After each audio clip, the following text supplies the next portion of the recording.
Welcome back to another video. In today's second stimulus check update and stimulus package update, we are of course going to talk about the second stimulus check, who the Senate is going to prioritize in getting these checks, and who might be left out. We are also going to address the possibility, again it's just a possibility, of a $2,000 one-time stimulus check and why the Senate might look at a $2,000 stimulus check as opposed to the $1,200 stimulus check that is actually in the HEROES Act. Also, we want to talk about tax returns and the cool thing and the nice thing the IRS decided to do for you guys that didn't get your tax return sent to you yet. Okay, we're going to address that. The $600 unemployment boost that might be continued or it might fade out. We're going to address that. And the last thing, I want to give a warning to beginner investors. So if you are an investor or you're thinking about investing some money, for those of you that actually have some money, well, I want to give you a little bit of a warning. All right, so that's everything that we're going to cover in today's video. So let's get started. First off, now I got a bunch of notes here. I have pages and pages of notes. I want to break it down. I want to make it very easy, but I want to be 100% clear what I am talking about in today's video. So first off, happy Tuesday, all right? Now, let's address the second stimulus check. So who would the Senate prioritize in getting this check? Because multiple multiple high-level officials have already stated that they want to target specific groups of people in this next round of stimulus, okay? So who would those people be?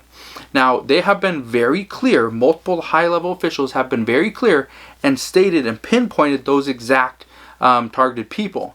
The first group of people would be those that are unemployed. Okay, and I'm going to explain all this in just a second. But unemployed would be the first group. Low income would be the second group. Again, these are the priorities. The third group would be those with fixed income. And the fourth would be all those that are currently working and everybody else. So let's talk about the people that are unemployed currently. The hard part with a second stimulus check and dividing up and figuring out who we want to prioritize is it was going to be a clerical nightmare. Trying to figure out, okay, this person's unemployed, however, they've been unemployed for 10 years. If they're unemployed and they have been for 10 years, should they still get a stimulus check? In my opinion, I'd say no. Okay?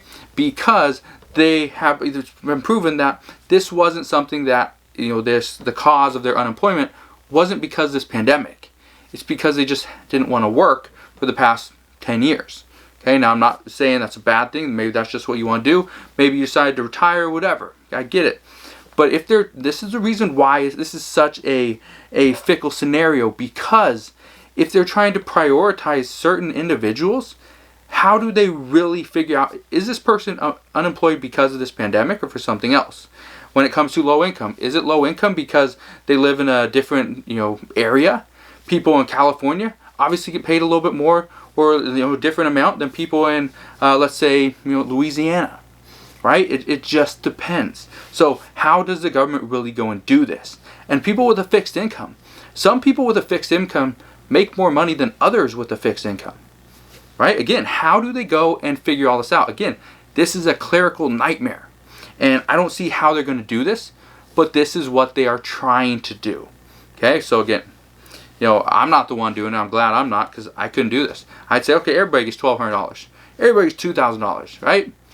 So now that we're on that subject, let's talk about the $2,000 one-time stimulus check. This was a proposal a while back. And it has been it's been talked about again multiple times over the past couple weeks. And I think it's gaining more traction. Now, as of right now, nobody's really talking about it. And I think pretty soon they will. And here's the reason why. I think a second stimulus check of $2,000 is highly likely if the cases start to spike. And what we've seen in the past week, it has been Florida, Texas, Arizona, California, other states as well, have been seeing record highs in virus cases in their numbers. So because of that, I think what's going to happen, more restaurants, more businesses, more hotels. Travel is going to come to a complete halt pretty soon. I think what's going to happen is we are going to see an even worse situation than what we saw back, a couple months ago. I think people are going to be working even less than they were months ago. So because of that, I think a $2,000 stimulus check, a one-time stimulus check, is much more important to get to the American people than a $1,200 stimulus check. A $1,200 one-time stimulus check is going to cover very little. Just like I talked about in yesterday's video, and I talked about in the video before that and weeks ago.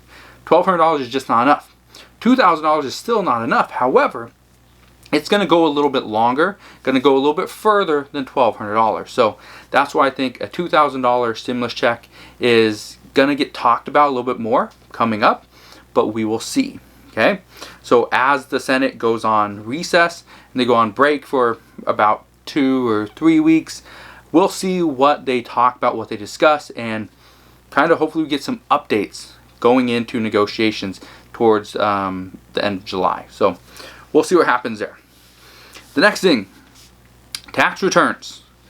The IRS decided to do something that I've never seen before, and that is they are giving people that have filed their federal tax return and are getting money back, they're going to give them interest.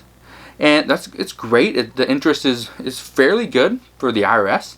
But I know people have been wanting their tax returns for a while. The IRS has been backed up. They are so far behind. So if you filed your federal tax return and you're still waiting to see it, just know that it's coming. They're working through a huge pile of tax returns and they'll get to yours when they can. Hopefully you're getting your federal tax return and your payment sent to you through direct deposit. If you're not, you could be waiting a little bit for a paper check, just like people that were getting their stimulus checks.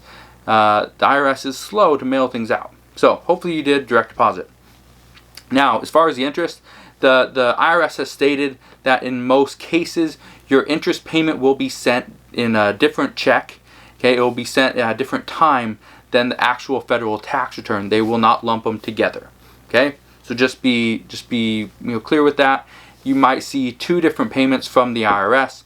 If they're checks, you might receive 2 checks. So again, just be aware that is happening, but you should receive some type of interest. When it comes to unemployment, the $600 unemployment boost is set to expire July 31st. But here's what you need to know. Even though the technical date is July 31st, the actual date is July 25th. The way unemployment works and the way it falls is July 31st is actually in the middle of the week. You don't file unemployment, I believe, until Sunday. Sunday is when you can start for the past week. So, with that said, your last week of getting the $600 unemployment boost will be July 25th. Okay? So, I want to address that because many people have been stating that they feel that the $600 unemployment boost is actually boosting the entire economy. Which if that's going to boost the entire economy, the Senate might okay pushing it and extending it a little bit further. Now, how far, how long, who knows how much is going to be an additional $600 per week? We just don't know yet, right? But if the pandemic worsens, okay, if it gets worse, virus cases number, everything goes up, the economy shuts down, what we could see is a extended unemployment boost. Now, do I think it's going to go into 2021? I don't. Do I think it could be extended, maybe 2 months? I do. I think that's very likely.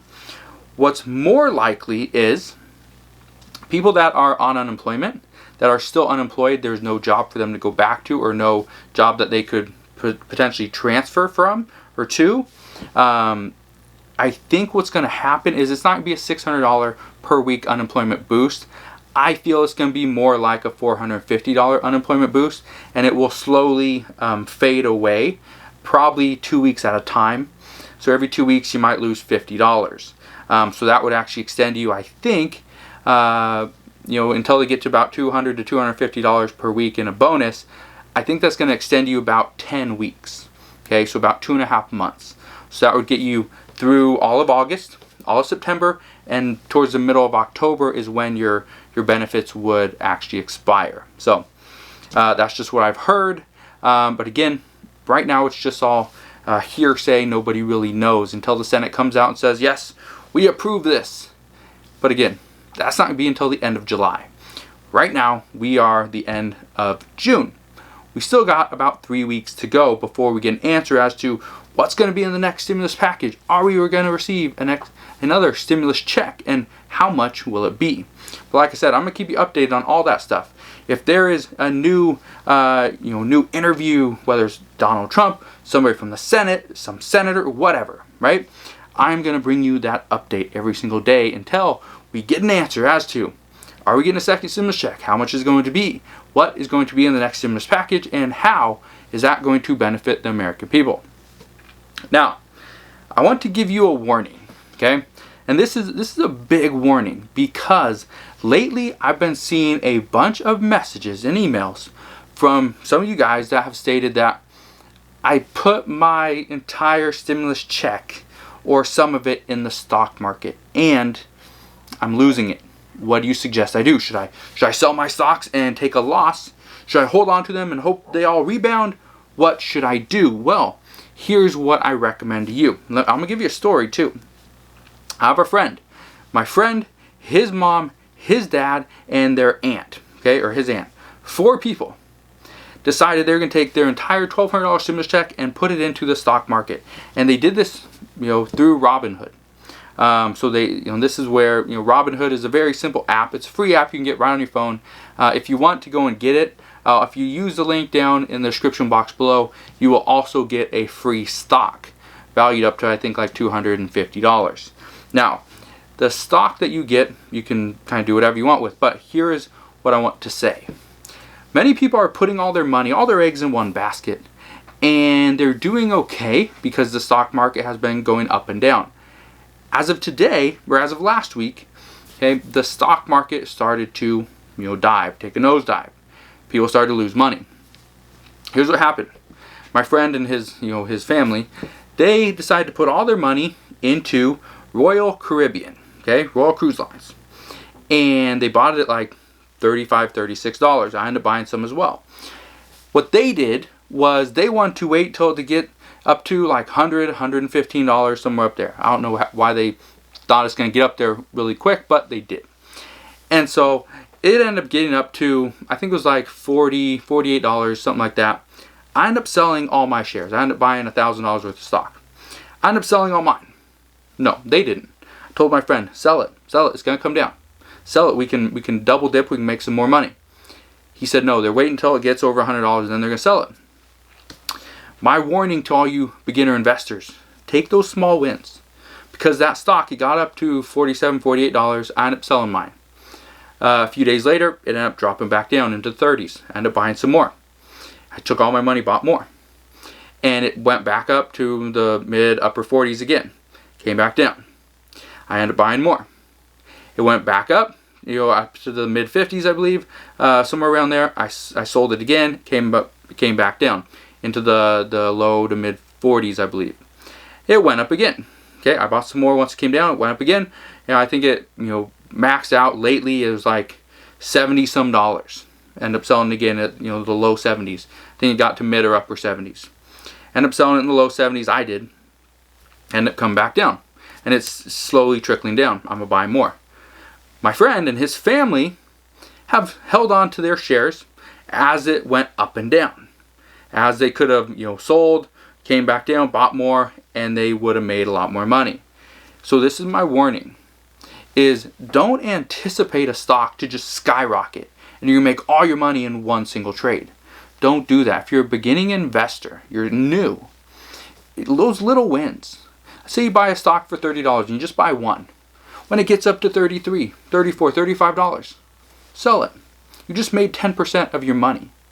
Okay, and if you can do that, those incremental wins over time really add up. And the reason I say this is because you can do the exact same thing with losses. Let's say the stock just keeps coming down. Once it gets to 10, 15% of a loss, sell it, take the loss. Because if you do this and you stick to this strategy over time, you will eventually make a lot more money. But to a lot of investors, they think, and when I say investors, I'm really talking beginners. Okay, mainly beginners. Investors know what they're doing. Beginners, just casual traders, they put their money in and they just want it to skyrocket. They're gonna pay $10 for a stock and they want to see it get to $1,500 the next day.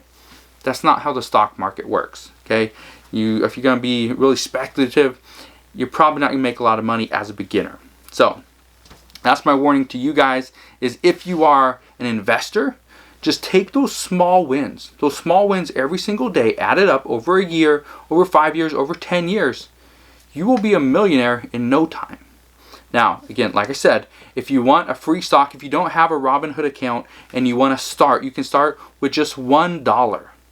All you need to put in the account is $1, and you can already get a free stock with Robinhood. So again, I'll put a link down below so that you can go and get your free stock. If you have any questions on the stock market, on the next stimulus check, on the next stimulus package, let me know. You can always ask your questions down in the comment section below. But hopefully you enjoyed today's video. If you did, like always, make sure you smash that thumbs up button, subscribe if you haven't done so already, and I'll see you guys on the next one.